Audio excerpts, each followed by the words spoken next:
I'm a new assistant professor of medical physics in the Department of Physics, and I'm trying to create a research program that we can use laser light to rapidly identify pathogenic bacteria.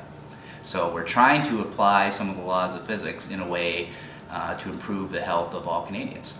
Basically, the idea is by the time that laser beam gets in this vicinity right here, we just focus it down to a very tight spot. You put some bacteria or anything in that tight spot, the energy of the laser is so intense it literally atomizes the target. It rips the molecules apart atom from atom. It's so hot, it's hotter than the surface of the sun. It creates a small glowing spark. That spark gives off light, and by looking at the light we can tell what was in the target.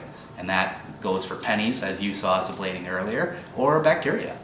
I got tired of hearing stories on the news about the increasing rates of food contamination, which undoubtedly you've heard about, and it's in the media probably about every week or every month. There's another case of contaminated beef or contaminated spinach. And I just wondered why it was so difficult to identify a bacterium. So I used this technology, this laser technology that I had been developing, and I just asked the question, could it be applied to bacteria? And then away I went from there.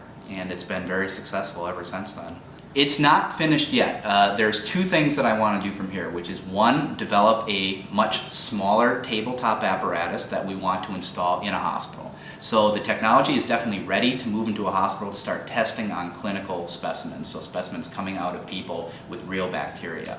The second thing we want to do is start branching out into more complicated samples. For example, I've recently started a collaboration with someone who works with the greenhouses in Windsor, Essex County. Can we identify contamination in produce being produced in the greenhouses? This is a multi-million or billion-dollar industry in Windsor, Essex County, and they have some interest in bringing in some greenhouse samples into here to get those into laser. And so to start branching out into different types of targets would be really, really exciting.